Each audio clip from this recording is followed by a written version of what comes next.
We have some people virtual, and we'll introduce them momentarily, but also here at the Capitol to talk about just an incredibly important issue, which is border security, law and order, where the future of this country is headed and where we've been for the last year. We're this week reaching 1 year of one-party rule in the country with the anniversary of President Biden's inauguration 1 year ago. And this means we've now endured a year of the federal government turning their backs on border states like Texas and like Arizona and many others that are marred by record high illegal border crossings and historic levels of drugs and human trafficking that have crossed our border. And the federal government has one job, and that is to provide for the defense of this nation. That's outlined very specifically and clearly in the Constitution, and sadly, this leadership under Democrat administration and under President Biden's lack of leadership has failed us in that. And like many of you, I've been to the border many times. I was there just over a week ago in Del Rio, and really surveying the border operations and the lack of security that we have. But what I was specifically doing was learning about Operation Lone Star. And in Texas, this is a program that the governor has been forced to do. It's an unfunded mandate that has been forced on states because the federal government has abdicated their responsibility. In our state, like all other border states, are being forced to do the same thing, to step up because of the lack of leadership and because of the refusal for any Democrat to visit the border this year. Sheriff's offices and local police departments and communities across my district and the nation are stretched thin.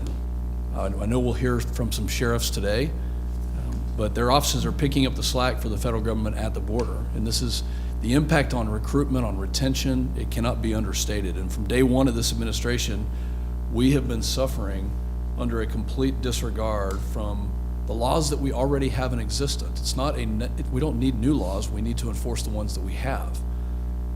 And that refusal to allocate the proper resources and to provide border security with the tools that they need really marks the Democrats' legacy for this time period. And the president's legacy, sadly, is leading to chaos, and every state is now a border state. I'm the lead Republican on the House Homeland Security Subcommittee for Intelligence and Counterterrorism. And I'm very frustrated with the Democrats' approach in this committee, who have refused to hold a single hearing this year in this Congress, have refused to hold a hearing in 2021 and now into 2022 on border security.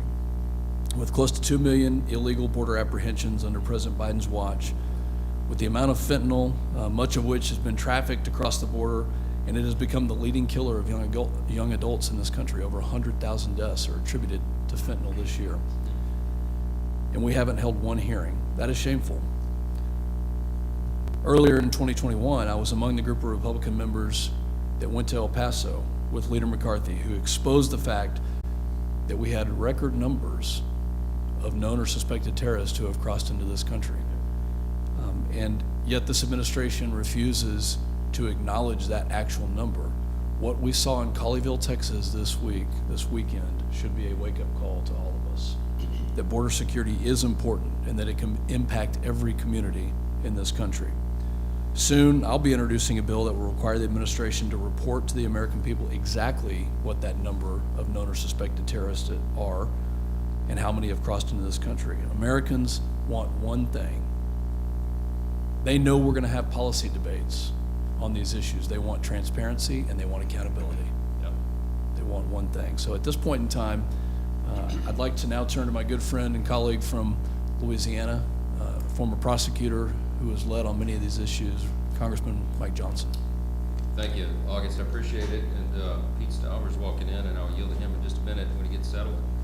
Grateful to all of you guys for your time on this. We talk about it internally constantly. Our great frustration being in the minority party in Congress, as we know, we have unified government right now. The Democrats control the White House and, of course, both houses of Congress. And so in so many ways, our hands are tied. And the people sitting around this table today and those who work on these issues, we are so frustrated because we see what's happened with all of these issues. Whether it's the border crisis, it's the rising, skyrocketing crime in all these cities, there is a unifying reason for this, right? It does come down to law and order. That's what we've entitled this discussion group, because that is the central responsibility of the government, as you noted, August. I mean, the federal government is supposed to ensure the security and the safety and the sovereignty of our nation. And when you allow the border to be overrun, and you allow crime to spike in these cities as we're seeing now, it's just a complete failure of our, as we note, our primary responsibility. And so the purpose of this is for us to have a dialogue about it, to raise these issues with the American people, and to come to solutions. When we get our governing moment again, which we believe will be next year, we will be ready to fix all that ails us. So it is, as you noted, August, I mean, what's happening is completely foreseeable. What makes it so outrageous is that the results we're seeing right now are these are the direct results of bad policy choices. On the border, President Biden inherited a secure border. President Trump's policies worked. And he went in and instinctively did exactly the opposite of what the Trump administration did. Almost, it seems to us they did it just because they were Trump policies, whether it makes sense for the country or not. And so by executive orders in the first several days of his administration, he signed a piece of paper and effectively instituted the opposite policies that Trump had done at the border. And this is the reason we're in the situation we're in. Stop construction of the border security, the wall, of course. Stop deportations of illegal immigrants. That was all in his first 100 days. Ended the Remain in Mexico policy, the public health restrictions at the border. I made a greatest hits list here. He brought back catch and release from the Obama administration. Has included mass amnesty for millions of illegals in the Build Back Better bill. And that's just the tip of the iceberg, what they've done. Fentanyl, as you noted, is a crisis. It is now the leading cause of death among Americans 18 to 45. Again, completely foreseeable and avoidable, and yet they won't do anything to do it. Quickly on the rising crime rate, you look at all these weakened bail policies, you look at the no prosecutions for brazen criminal thieves, you downgrade crimes from felonies to misdemeanors. All of this sends a message to the bad guys that it's a field day for them, and so that's why we're seeing this. We had, I think, 12 or 13 cities in America set their all-time murder rate record in 2021. These are policy choices. They need to be reversed, and I'm so glad all of you guys are dedicated to that. We'll be joining forces, and we'll be presenting a plan in the coming months to the American people on how to solve these crises. But the work begins now, as you know. So I yield back to you. Well, Congressman Johnson, your words are well spoken, and when you go down those hits list, that affects the American people, it affects our communities, and we can't forget that. So I apologize, everybody, and just get into a good discussion. And I just appreciate you all being here. I want to thank Leader McCarthy for hosting these important discussions to highlight the many failures of this administration for the American people. In 50 years in Washington, like Joe Biden has, you somehow get this idea that you know more and you know better than the American people on Main Street. I want to thank you to everyone today to talk about radical policies and rhetoric have led to a drastic rise in crime and an open border. As a former law enforcement officer of 23 years, I know that a properly staffed and properly trained police force is necessary to keep our community safe. Defunding the police, or even just talking about this idea, is wrong and dangerous. Democrat-run cities across the country who have defunded the police have seen an increase in the rise in crime. And to illustrate this point, I want to talk about my home state of Minnesota, specifically the city of Minneapolis. Knowing this, it should come to no surprise to anyone that in 2021, Minneapolis recorded the highest number of homicides in over 20 years, or that over 600 people were treated for gunshot wounds in the city of Minneapolis in 2021.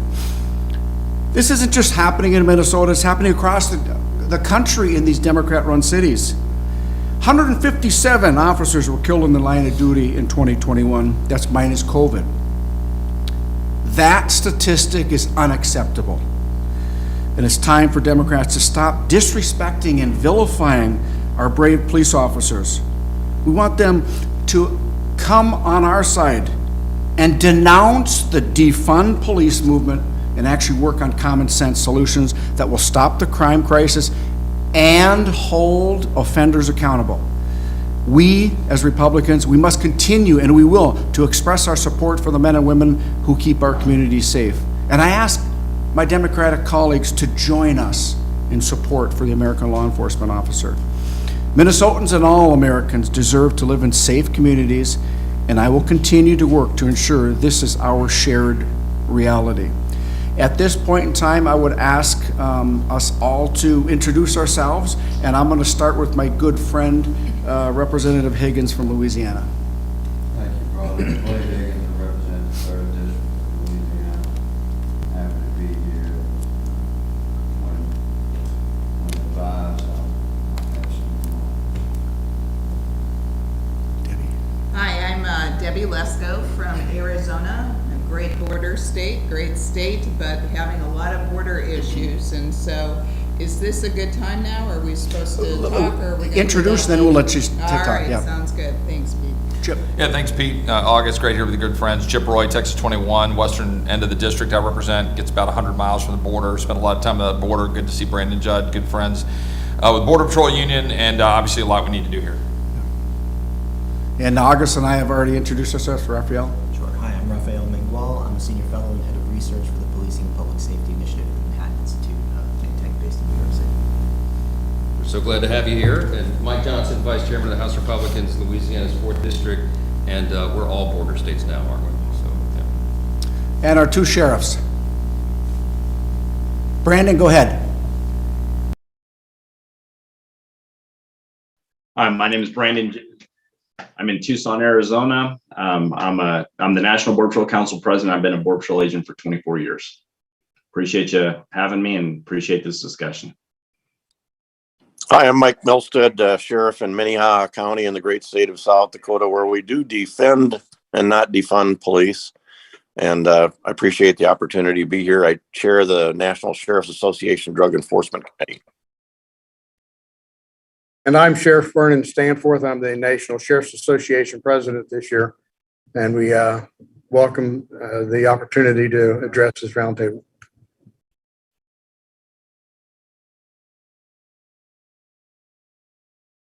What I want to do is quickly, I want to go to around the table because I know you have comments. Reference the law enforcement and the border. So Representative Higgins, go ahead. I thank my brothers at the Thin Blue Line for joining us today in this meeting. I'm going to focus on the border in my limited amount of time and the generational impact that the Democrat majority has brought upon America as it relates to the disintegration of our sovereign border to the south and crime, increasing crime across America. The 1.7 million documented law enforcement interceptions at the border actually equates to over 2 million crossings, because we got about, my understanding is about 35% getaway now, which is higher than it's been in a couple of decades, which is because law enforcement is, number one, overwhelmed, and number two, restricted by executive policies to actually do their job. So what that means is over 500,000 active illegal criminals have moved into our country without the processing of the federal government. And what's important for Americans to recognize and for all of us to acknowledge is that the two categories of human beings that are crossing into our country illegally is pretty easy to understand. You have those that want to turn themselves in, and they want to be processed, and that's your 1.7 million. Then you have the ones that want to escape. These guys, they're running drugs, they're trafficking human beings, they're involved, they're actively involved in criminal endeavor. So it's not just that a percentage of the people crossing illegally have made it through and not been intercepted and processed. It's that the ones that are making it through and not being intercepted are the ones that intend to evade police. Those are the criminals. So you have over 500,000 in 1 year, 500,000 active illegal criminals have come into the United States, and they're now competing with the existing criminal networks that existed across the country. So you have basically enhanced market competition amongst criminal networks that is causing more aggressive criminal action. We've combined that with policies that have been embraced amazingly by municipalities and states across the country in Democrat-controlled areas that weaken prosecution, restrict law enforcement interaction, and is essentially suppress common sense law enforcement policy. You combine that with an additional, 500,000 active criminals dumped into the corners of America, you're obviously going to have an increase in violent crime, and it's going to injure our nation. So we can directly address this congressionally by, number one, forcing policy that reestablishes a controlled and secure sovereign border. We had this thing under control. So we've done it before. We know it can be done. And number two, we have to have policies from the executive branch and through Congress that reflect strong support across the country, and prosecution, fair and equitable prosecution, yes, but aggressive prosecution for those criminals that are arrested and put into the judicial system. So that I appreciate the time to participate. I look forward to questions, but those are my opening remarks. Good sir. Representative Higgins, very well said, and from that law enforcement standpoint, your background, as you know, and as you noted, when you're soft on a crime and you have an open border, this is what we can expect across America and American cities. So, Representative Lesko from the great state of Arizona. Thank you very much, Pete. And before I say anything, I want to thank the sheriffs and Brandon Judd for your service to our communities and to our nation, and to all of your officers and Border Patrol officers that are trying to keep our communities safe. I applaud you. Yes, I live in Arizona. Prior to serving in the United States Congress, I served in the Arizona State Legislature, and we've been battling border security along the southern border for many years. And I was very thankful under President Trump that he actually was trying to secure the border. We've heard from, especially Yuma, Arizona was a good example, how walls and fences work. And so he was continuing to build the fence. Also did the Remain in Mexico policy, and that just by itself decreased the number of people that were flooding across the border. And now just recently, I think it was last week, I spoke with, in our border caucus here in Congress, we spoke with the Yuma mayor, Yuma, Arizona mayor, and the Yuma County supervisor, and they were telling us just how terrible it is and how wide open the borders are now, and it's all because of this current administration's policies, quite frankly. I mean, on day one, President Biden said we're not going to continue building the wall. On day one, he said we're going to get rid of the Remain in Mexico policy. And the Yuma people said they interviewed illegal migrants that were crossing the border, and a number of them said, well, we heard that President Biden wanted us here. Wow. And so this is, the policies of the Biden administration and my Democratic colleagues are incentivizing people to come here.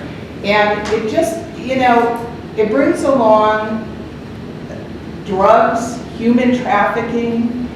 We've heard testimony how Women, children are being used in sex slaves, sex trafficking.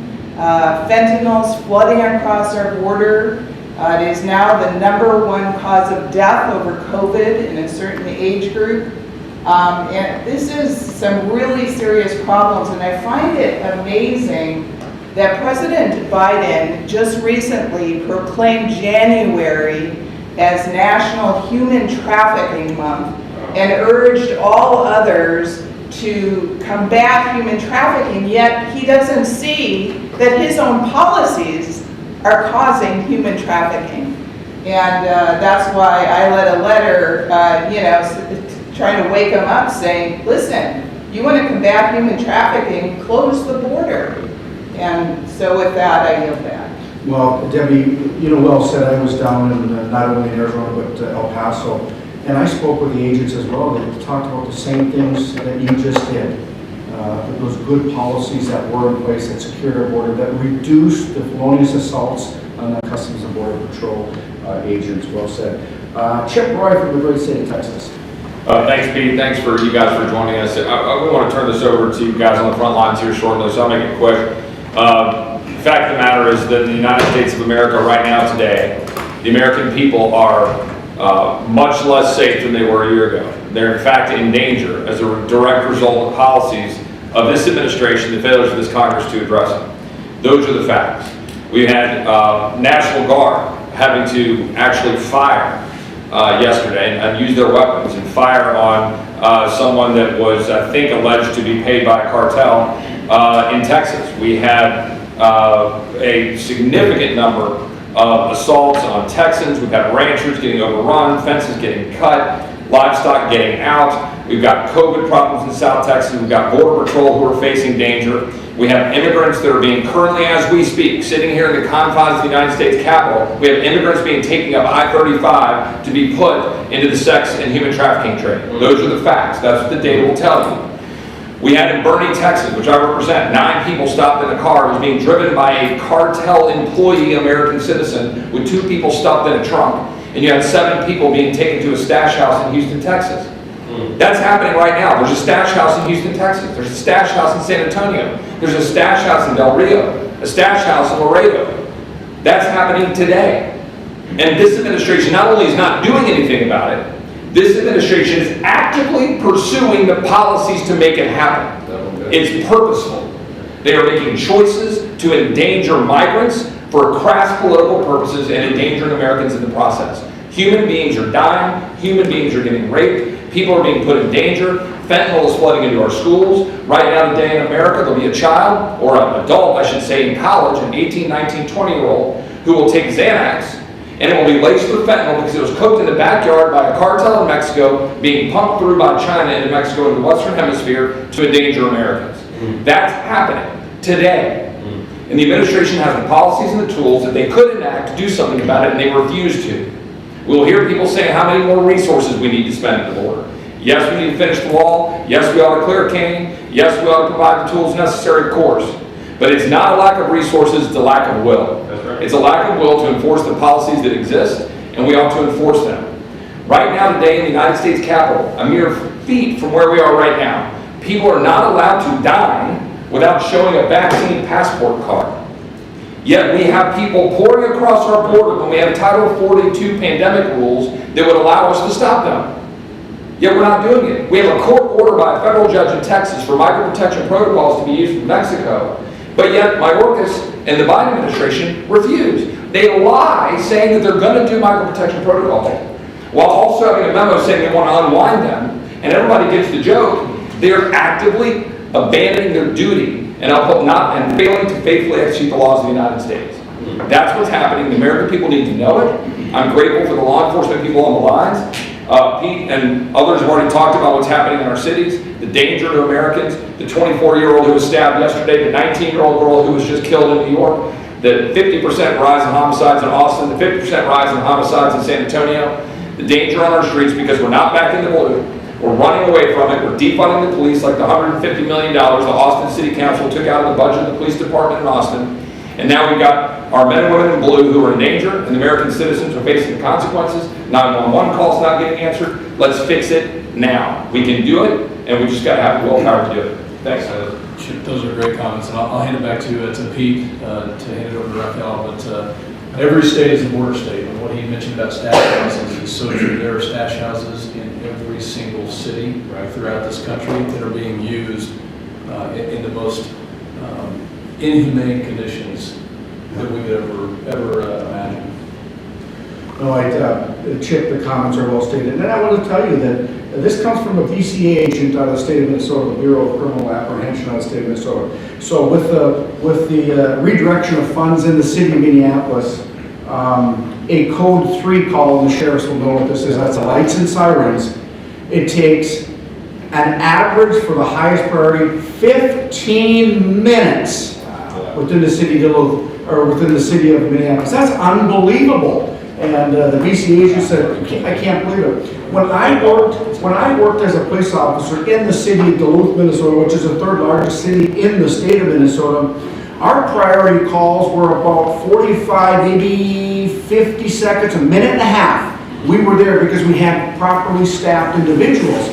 And the sheriffs know with the high, the probability of the high crime, you're going to staff with more police officers. So we were there right away, which was disincentivized the criminal behavior. We had the best chance of apprehending and the best chance of prosecuting because the evidence was right there. We caught them, basically red-handed. And so for the one of our major cities, and this isn't just Minneapolis, it's all over these major cities that are run by our Democrat mayors that want to disincentivize, defund, and reallocate resources to other parts of their city. And so just Minneapolis alone, 15 minutes for a code 3 call. You can do a lot of damage to innocent victims and families with that. So I'll turn it over to Raphael. Well, first let me say thank you so much for having me to speak today. I'm pleased to be here because this is a really important set of issues. I think our country's at a real crossroads when it comes to issues of policing and criminal justice, which is my area of expertise. But I think those issues are quite intertwined with issues of border security insofar as they both implicate the concept of law enforcement. Now, while the debates about those issues, I think, seem to have reached a fever pitch since the murder of George Floyd in 2020, I think one could also argue that the real inflection point was actually reached after the fatal shooting of Michael Brown in 2014 in Ferguson, Missouri, which, along with other viral incidents, touched off a series of violent protests and inspired the adoption of a number of really significant and quite radical reforms. In the years that followed, violent crime began trending upwards. Homicides in the United States rose in 2015, 16, 19, and 2020. And despite the fact that 2020 spike represents the largest homicide increase in modern history, the data will likely show that 2021 also saw a national homicide increase. Those increases, I would note, coincided with significant shifts in both policing practices and criminal justice policy. Over the last decade, the United States has seen sharp declines in arrests, in the number of police on the beat, and in the national jail and prison populations, which became more drastic after 2020. Those changes, along with the election of progressive prosecutors across the country, broad decriminalization efforts, sanctuary city policies, bail reforms, and other depolicing and decarceration initiatives, didn't just come about out of thin air. They are the byproducts of a well-funded, highly organized reform movement that has capitalized on the successful dissemination of a dangerously false narrative, which is that policing and criminal justice are fundamentally corrupt and racist enterprises. Contrary to conventional wisdom, however, the U.S. is not suffering through a mass or over-incarceration crisis. Prison remains a relatively rare sanction largely reserved for repeat offenders who are extremely likely to reoffend once released. And despite what's been said about police violence, the fact remains that somewhere in the range of 99% of all arrests in this country are effected without the use of physical force, let alone deadly force. Sadly, context, nuance, and truth are severely lacking in our ongoing national conversation about these issues. And until that changes, I fear that we're going to continue to see the progress that we made in the war on crime eroded, particularly in and around American cities. If that problem is allowed to fester, it will pose a real and significant threat to the economic vitality of our urban centers, which may not be good for anyone. Well, thank you very much. And I think at this point we're going to have some questions and just have an open dialogue. And I think I'll start with it. This is for our law enforcement experts. Any three you can answer or chime in. How much has the anti-police rhetoric and the defund policies contributed to the rise in crime?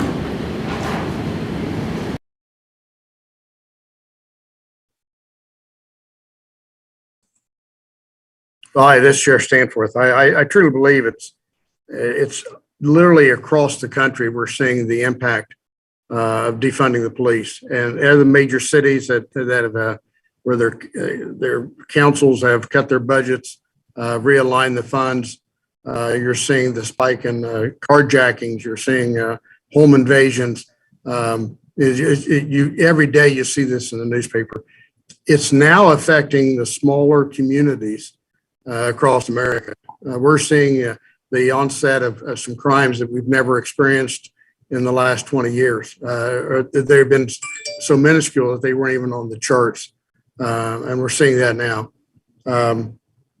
It's just, the fact that they released so many inmates from these liberal communities, have released them back into the communities. We're seeing that impact now because now they're well educated. They were in the prisons. We call them the cartel universities across America, and these people now know how to operate drug franchises, and they know you're seeing this major impact. Sheriff Milstead, I don't know, you might have some insight in that as well. Thanks, Vern. Yeah, we're feeling a little of the backside of the defund the police, and that a good share of the applicants that we're getting in South Dakota right now are officers fleeing from these liberal cities and states, wanting to come to a state where they feel that the state supports and the public supports law enforcement. So it's kind of worked in reverse to us. Certainly I can say that since those efforts in our own community, I can't tell you how many times people come up to our deputies and thank them for their service. They'll come up to our police officers and buy them their lunch just because they appreciate so much and they realize the pressure they're under. One of the things we're really seeing is a significant decrease in the applicants. This job, public service, has always been one that was attractive if you really wanted to serve. But the defund the police, the rhetoric that was out there, a lot of the applicants normally have a girlfriend, husband, wife, and they just say, hey, I don't want you to get into that business. I don't want the target to be on your back. And so our applicant pool is down. Our turnover rate is up, and so all those things impact even agencies where the defund movement really hasn't hit us as hard as other jurisdictions. But imagine what it's like to try to hire good qualified officers today in Minneapolis or Seattle or San Francisco. And so they've done it to themselves. It's unfortunate. You've talked about the drugs. It's interesting. In South Dakota, if I went to any service group or Rotary Club or Optimist Club, well, they don't invite me anymore, but if I go to those clubs and they say, how do we impact this drug? How do we win this battle with the drug addiction and the fentanyl rolling into the South Dakota? I mean, I'm over 1,000 miles from the southwest border. My number one answer is secure our border. For crying out loud, 90% of our illegal drugs are coming across our southern border. I just talked to Sheriff Daniels this morning from Cochise County, Arizona, one of the border sheriffs who has been very outspoken about the quite frankly, as he called it this morning, it's a shit show right now on the southwest border. I mean, they have great partners in CBP, and I was impressed about a year ago at Western Sheriff's Association meeting where all the southwest border sheriffs sat with their CBP sector chiefs and talked about the troubles on the southwest border. And I was so impressed about that cooperation, the level of cooperation between those officers and the sheriff's offices. but you could hear that frustration about the policies that can't be followed, that the policies that aren't being enforced, the lack of consequences, the lack of a shared plan with the White House, quite frankly, to secure the borders. And it's making, well, almost all of our crime in our community, all of our murders have a nexus to drugs. Quite often here it's methamphetamine, or it's an opioid that's typically a fentanyl, synthetic fentanyl. Our overdoses are way up. All these things are violent crime, especially around methamphetamine. That's the direct link. And so it has a single place that it's coming through, and that's our southern border. We need to provide security on our southern border, and for sheriffs and across America to focus on that is important, I think, and anything for Congress that we can do to support that security at our southern borders is critical for the safety of our communities. I want to comment on that. And I tell people in northern Minnesota that I represent, if you don't think that fentanyl and those drugs coming through our southern border isn't coming to Main Street, Minnesota, and getting our young kids hooked and overdosing on these, you're crazy. And those of you in law enforcement, those of us who have given death notifications to unsuspecting parents when they've experimented once, it's the most uncomfortable thing that you can do, and you can never prepare for that, and you never forget the reaction of the parents. And that's something that we can't afford. Our young people are precious, and we have to stop this. So, Raphael, you wanted to make a point. Yeah, I just wanted to add some data to supplement what was just said about depolicing and decarceration, because I think those are two really important issues. And, on the depolicing front, in 2013, we had 713,000 police officers working in full-time uniform roles in this country. That number is now below 680,000. And the Police Executive Research Forum, which is a group that represents police departments across the country, just recently reported that only 93% of the vacancies in their departments are being filled right now. So this really isn't a job that people are lining up for the way that they used to just 10 years ago. On the decarceration front, I would note that over the last 10 years, between 2009 and 2019, the prison population in the United States declined by 17%. It declined by another 15% just between 2019 and 2020. Almost 10 years worth of decarceration in a single year. Jail inmates between 2019 and 2020 declined by 25%. And over the 2009 to 2019 period, as the number of police went down, so too did the number of arrests. They went down 25% during that period. So these all have real consequences that I think we're all starting to feel across American cities. Absolutely, Raphael. August.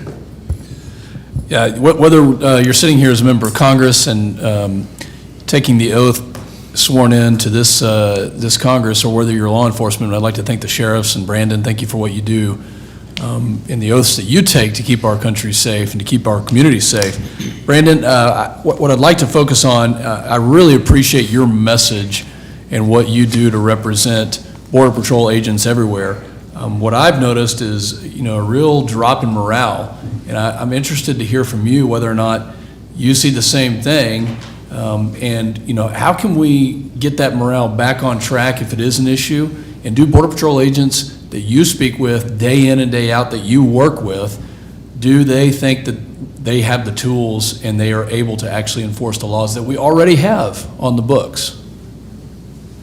So I wish I was here speaking to you as a Border Patrol agent, but CBP has not authorized me to speak in that capacity. So I'm here as the president of the National Border Patrol Council, representing the men and women of the Border Patrol who do a great job every single day. I believe that as Sheriff Milstead and Sheriff Stanforth would back me up on this statement. But law enforcement officers, we put on that uniform because we have a desire to go out and protect the American public. We have a desire to serve our fellow citizens. That's the reason. That's what motivates us to go out each and every day and face the dangers that we face. If it wasn't for that desire to serve our fellow citizens, it would be impossible right now to patrol the border. You can line 5,000 Border Patrol agents up across the entire border, and we could apprehend every single person that is entering the country illegally illegally, but if we continue to release them, they're going to continue to come. It used to be that we could have a high presence, and again, law enforcement, local law enforcement, county sheriffs, it's the same. It used to be that we could have a presence, a high visibility presence in an area, and that alone would deter crime. But because of the current defund the police movement, because of the current not properly enforcing our immigration laws, nobody is scared of the law anymore. If they're not going to be prosecuted, if they're not going to be held accountable, they're going to continue to violate the law. Crime always takes the path of least resistance. They're going to do what they're able to do. Crime is also based upon risk reward. And if the reward is much greater than the risk, and right now there is very little risk in crime because so few people are being prosecuted, we're going to continue to see an uptick in crime if we don't do what is necessary to suppress the crime rates that we're currently seeing, and continue to support our law enforcement men and women. To answer your question directly, the morale is the lowest that I've ever seen it in my 24-year career. The only way we can increase that morale is if we believe that our job means something, if we believe that we're truly protecting the American public. When that happens, morale goes up, the work level goes up in comparison with the morale, and the American citizens are more safe. I just want to say, I want you to know that you and your officers and the work they do matter for this nation and the security of this nation. And I am very saddened to hear that the morale is the lowest in your tenure of 24 years. That's unacceptable. Chip. Yeah, thanks, Pete. Brandon, thanks. I just wanted to follow up on that. And this is the closest to a hearing we get right now, and the ability to have people before the committee that ought to be appearing before the committee. Secretary Mayorkas, for example, has not appeared before the House Judiciary Committee to answer questions on these things. Let me ask you a series of questions, if you don't mind, sort of yes or no-ish answers, and kind of keep it tight so I can go through a series. Is it yes or no, there are laws on the books, the Secure Fence Act and otherwise, requiring that we get border construction and get barriers and fencing constructed? So is that happening? No, it's not happening. That is true, but it's not happening. Right, and it is true that in fact there are contracts that are in place that are not being followed through. In fact, they've been cut off by the administration, and there are fence parts that are rusting in the fields in Texas and otherwise, correct? That is true. And it is true that right now we still have a significant pandemic around the world, and that we have rules in place like vax mandates in the nation's capital and in Texas and in Arizona and all along the border and all across the country. And it is true, however, that we still have a wide open border without the use of Title 42, which was being used prior to this current administration. Is that correct? That is correct. And it is correct that Title 42 enforcement was a significant deterrent to hold the line and keep people from coming across the border, and that this administration has actively chosen not to apply it, correct? That is correct. It is correct that there is a federal court order right now that the administration is supposed to be implementing the migrant protection protocols. Is that correct?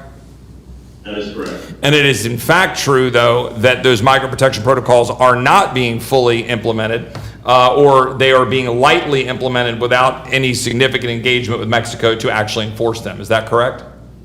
Only a handful in El Paso, a handful in San Diego every day, so yes, that is correct. And as a result of those things, is it safe to say that the current administration is not following all of the laws and the procedures and the policies on the books that Congress has put in place to carry out the laws of the United States in order to secure the border of the United States and keep its people safe? I would unequivocally say that is correct. Thanks, Brandon. I appreciate it. Great questions. Mike? Yeah, let me jump in because we are greatly frustrated in the House Judiciary Committee. We have jurisdiction over this, but as Chip mentioned, we've not had any hearings on this. Mayorkas will not come and appear before us. The majority party does not allow it, but let me tell you what they are for. They're officially on record, not only of not enforcing all the laws that were just discussed, but they want to completely incentivize the breaking of our immigration laws because they want to grant amnesty to everybody who comes here. And this is not a talking point. This is not hyperbole. Real quick illustration. In the late fall, we had a hearing for about 14 hours. Chip and I had to sit through that misery. and the purpose of which was to use the House Judiciary Committee to amend their budget reconciliation bill, add amnesty to it. What does that have to do with the budget reconciliation? Nothing at all, but who cares? So for 14 hours, we debated this. The Republicans were unified against it. The Democrats, of course, want amnesty, which would account, we think, for probably 8 to 10 million illegals to just allow them in the country permanently.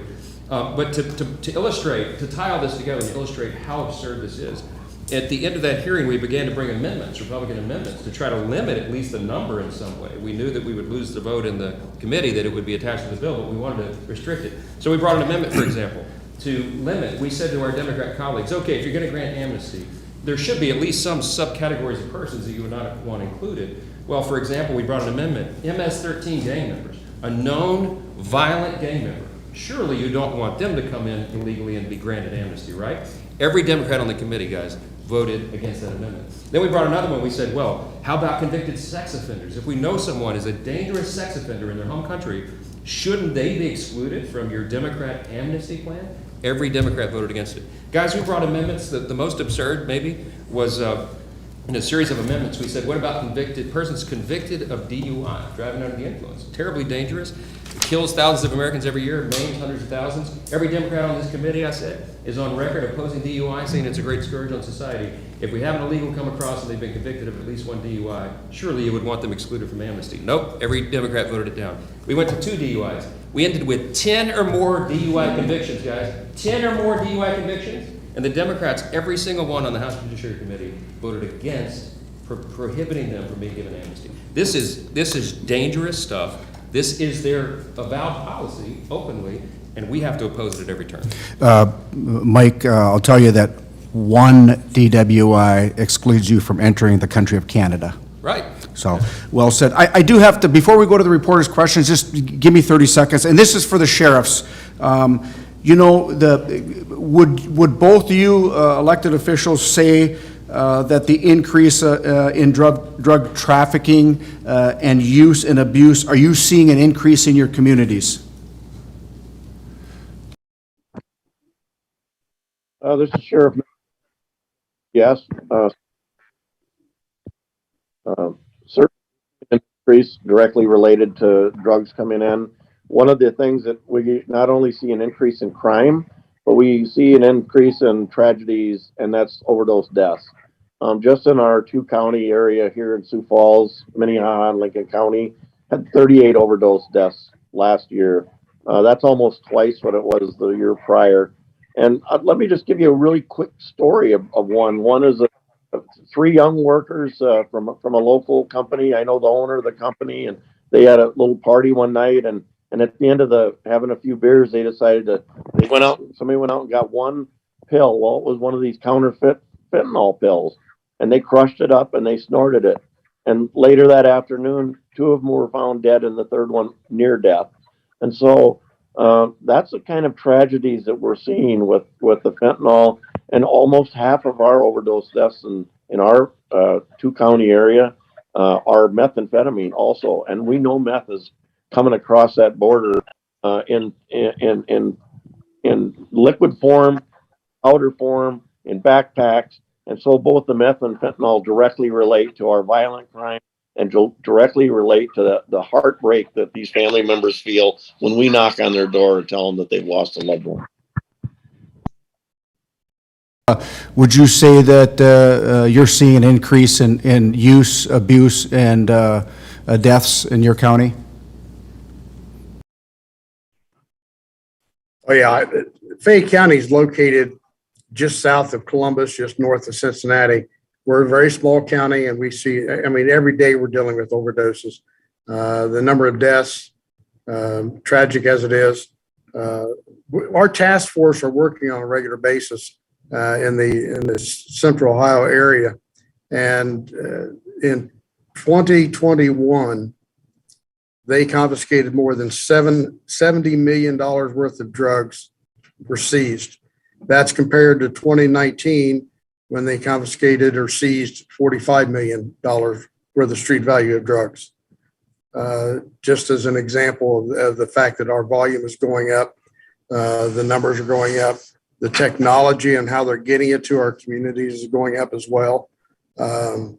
I thought it very interesting. We sometimes think that, especially in Ohio, we're isolated from the border, but we have a direct line to the border. And I found it interesting that our task force has identified bus lines that are bringing illegals out of the border straight to Ohio. They have identified truck stops where they bring these illegals up, and they're coming up on commercial bus lines rather than in the back of a Suburban, or they're coming up in vans. So they're trying to be under the radar, and they're getting into our communities. And the technology that you're using, the sheriff mentioned a while ago, we were traditionally, you think about the backpack that they're carrying their drugs on. Now that's UPS, it's FedEx.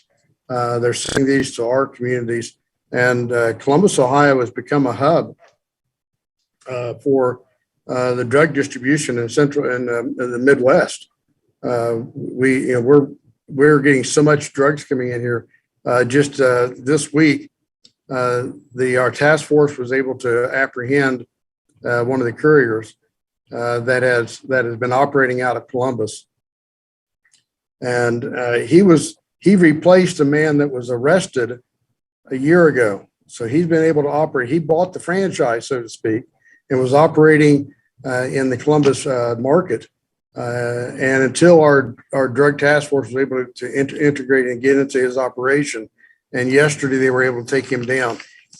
They were able to find out that he has sent $1 million back to the cartel from his operation out of Columbus, this one deal that they're operating in. The kilos of fentanyl, enough to kill most of the community that was coming in, they were able to stop. But we know that if we got him, that's just a small portion of what's going on that we're missing. But it's just off the charts, and our guys are working day and night. And that now, one thing I think the members of the Congress, if it's not on your radar, it needs to be on your radar. Is we were advised that the president is preparing to issue an executive order that basically overrides the will of the Congress with the voting down of the George Floyd Act. He's preparing this now. Law enforcement, at least from my involvement as the national president, have not been at the table with the White House and looking at any of these issues. They're just going to issue this executive order, we think, anytime now. And it's going to have a tremendous impact, negative impact on our recruitment, on our retention, on maintaining our drug task force if they're affiliated with federal entities. This is an alarming issue that we're facing. And I think the National Sheriff's Association as well is looking at how we can challenge this executive order, because I think it's illegal. I believe that we've already established that when President Trump issued his executive order on the sanctuary cities, and I believe it was the 9th District Court overruled that. And I think this is the same principle that President Biden is trying to issue an executive order that is illegal. And I think the courts have already ruled on that. And I think that's the Congress needs to be in tune with this and try to fight this as best we can. Much for your comments, Sheriff. And now we're going to open up the floor to any of the reporters who have questions. Actually, I want to follow up with what was just mentioned in regards to this executive order that the president is looking to issue as far as this police reform initiative.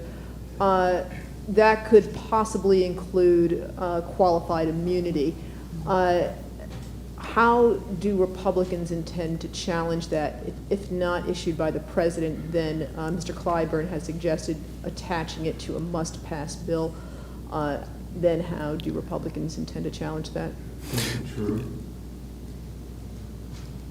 Sheriffs, I don't know if you heard the question, but it was in a potential executive order removing qualified immunity. And what's your thought on that?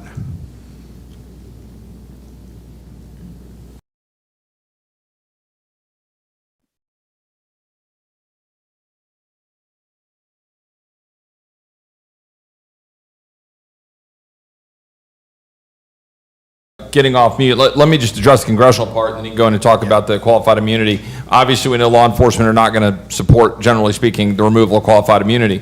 Look, we can all have a debate about whether the Supreme Court's creation of qualified immunity in 1970 or whatever the year was is the right way to go about policymaking, but what you cannot debate is the extent to which our law enforcement need to know that they can go act in the line of duty without being put up for lawsuits and being challenged and being gone after by the American people without regard to the circumstances that they face on the front lines. And so we've got to address that. And frankly, with respect to what they're doing, when President Trump was in office, I was proud to introduce the Article 1 Act, a bill. Senator Lee introduced a version on the Senate side to say that we need to pull back powers from the president with respect to executive orders under emergencies. We cannot allow the President of the United States to be running this place tyrannically through fiat as a dictator. This is Article 1. This is Congress, and we have to reassert ourselves and take control of those things back. That takes every tool in the toolbox. That includes funding. We shouldn't be funding any of this while it's being challenged in the courts, which it no doubt will be and should be challenged in the courts. But we've got to use every tool in our toolbox as well, which includes not funding the very things that they're doing, which are unconstitutional, unlawful, and an extension of what the president can do.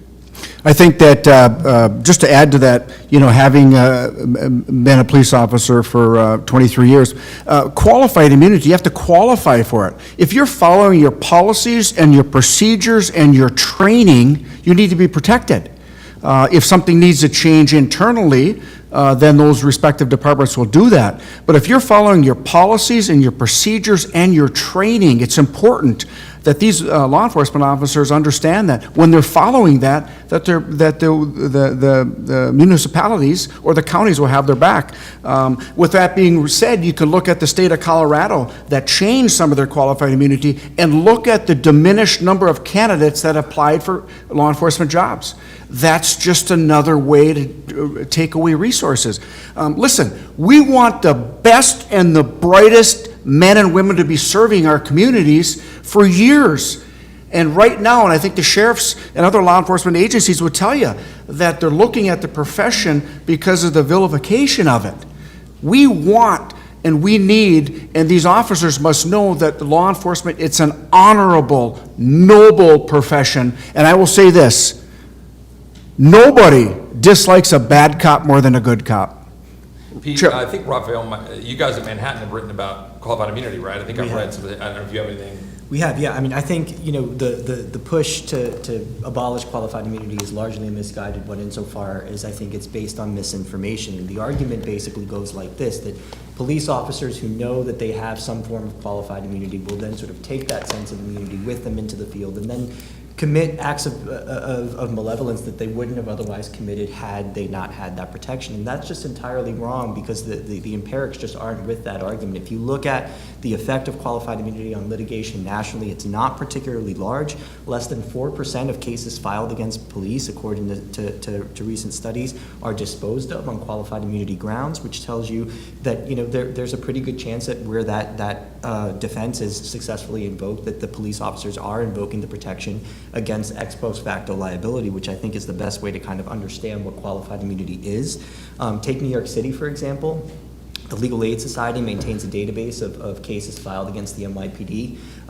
That database includes cases from between January 2015 and June of 2018. It has about 2,400 cases total. Only 74 were resolved in favor of the police officer defendants. Even if all 74 were resolved on qualified immunity grounds, which they weren't, that's still only about 3.5% of those cases. The other reality is that police get their financial protection not from qualified immunity, but from indemnification practices, which are widespread across the country. Even if a police officer is successfully sued, about 99% of all dollars paid out in this country on lawsuits are paid out by the municipality, which either by statute or collective bargaining agreement agrees to indemnify those officers. And that's not a practice that we want to abandon because for the exact reasons that have been noted, which is the recruitment and the retention crisis crisis, which I think will only get worse.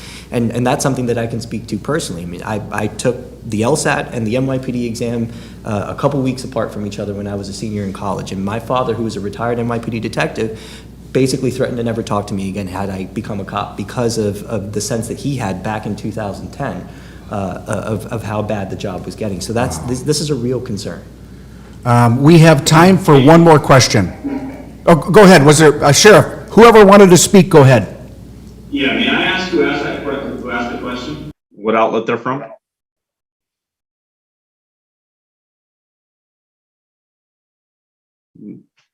The reporter that asked the question? Washington Times, Brandon. Thank you. Okay, this is. If you'd like to follow. Go ahead, Brandon. If you'd like to follow up with me, I'll discuss this with you offline. But just so that you know, if President Biden does in fact enact an executive order taking away qualified immunity, and he does that with federal law enforcement, we will immediately file suit. We will have standing, and therefore we will immediately file suit because we, again, just like Sheriff Stanford said, we believe that it is unconstitutional. We have time for one more. Great. Yeah, go ahead. Okay. I'm Caitlin McCall, Fox News. So this is obviously an extremely partisan issue, and I was wondering, are there any steps that you can take? You know, the Democratic Party has made clear they're not interested in any Trump-era policies, remain in Mexico, building the wall. Are there any bipartisan concrete issues you can start taking that will start addressing this issue at a smaller level? Well, I Debbie, think go ahead. we've thank you for the question. We've tried. I mean, you heard Mike Johnson offering amendments in committee that were reasonable amendments saying, well, we don't want to grant amnesty to sex offenders or people that have multiple DUIs, but the Democrats unfortunately rejected even those common sense amendments. So unfortunately, I mean, we all would like to work together to actually secure the border so that our communities are safer, but I think it's very obvious to all of us that the Biden administration and the Democrats want open borders. All of their actions say that, all of their legislation says that. If I can follow up real quick on that, you know, I think the question you're asking right now is so important. Serving on Homeland Security, there should be absolutely nothing that is partisan on this committee. This should be, as it was developed after 9/11, all about the security of this country. And I'll give you a couple of examples. Number one, I mentioned in my opening remarks that under Chairman Thompson's leadership, there has not been a single hearing on border security yet in this Congress. And we don't anticipate there being a single hearing. And we've asked multiple times. Number two, on the 31st of August, 2021, in a botched withdrawal from Afghanistan, I introduced an amendment that not a single Democrat voted for. And that amendment simply said something to the effect of, we want to know the affiliation and the country of origin of every person who was released from the prison in Bagram Air Base in Afghanistan, and whether or not they have any sort of terror ties.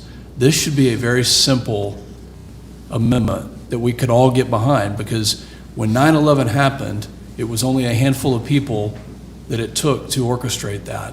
And we saw that one of the perpetrators, the lead perpetrator of the incident that killed 13 Americans was led by somebody who was in this prison.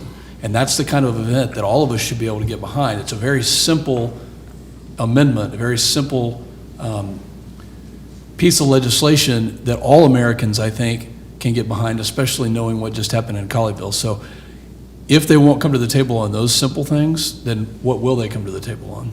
Chip?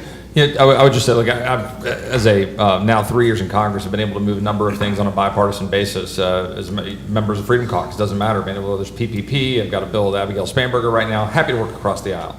But on this, Democrats are entrenched. They refuse to secure the border. It's crass political partisanship at the risk of the American people and the population. They're endangering American people's lives.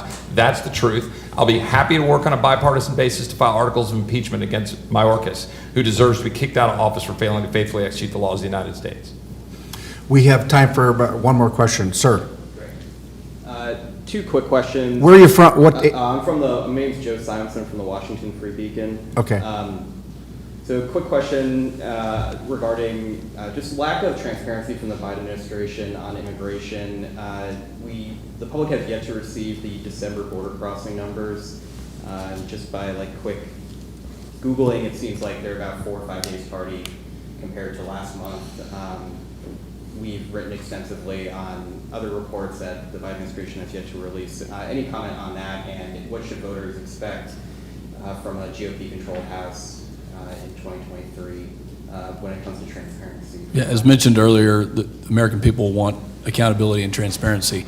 And if there's bad news, we as an American population can handle the bad news, but we want to know what's going to be done about it. And that's the real heart of the matter right now, is that there is not a transparent behavior when it comes to Department of Homeland Security from the Biden administration. It looks like they're covering something up, and that's what we need accountability for. I'll hand it to Chip. Yeah, I mean, I think Brandon can jump in here, but we don't have the December numbers. It's already January, what is it, 18th or something? It's absolutely absurd. They know the numbers. They're just not releasing them. We know those numbers are probably going to be somewhere in the 170,000 range. It's going to put them over 500,000 for the last quarter, i.e. the first quarter of this fiscal year. It's an absolutely embarrassing and staggering number, and they know it, and they don't want the American people to see it. When we're in control of the House of Representatives, should the people give us back power, we should have oversight hearings on day one. Bring hauling in Mayorkas, if he's not already out by then, and hauling in anybody else that we need to make sure they answer the questions about what they've been doing to endanger the American people. But Brandon might well, even more importantly, the number that the American public has to know is how many people have been released. How many people has the Border Patrol walked out our front door? How many people have ICE let go after we put them through Title VIII proceedings and transfer them to ICE? How many juveniles has HHS released into the United States? That's the most important number. The most important number is how many people have been released into the United States. Because we don't have that number, all we can do is estimate based upon the numbers that we know. I can personally tell you that there have been in fiscal year 21 under the Biden administration, nearly 600,000 people were released into the United States. This is not a number that they will give anybody. This is not a number that they'll be transparent with. And then on top of that, there was at least 400,000 known gotaways in fiscal year 21. So we added to our population in 1 year. We added to our population more than 1 million illegal immigrants. The question of the administration: why will you not release those numbers that Mr. Judd just mentioned, and also what is the number of known or suspected terrorists who entered this country in 2021? Thank you very much. We're going to wrap this up. I want to thank my colleagues for the discussion and the great points you brought forward and your expertise. Raphael, thank you very much for coming. And to our elected officials and our law enforcement folks that spent some time with us, again, I want you to know we truly are thankful and respect your service. We thank you and your families for a job well done. Keep it up, stay safe, and I want to thank Leader McCarthy for putting together this forum to talk about an important topic of public safety and border security. So we're going to end now. Thank you very much. Thanks, Pete. Thank you all.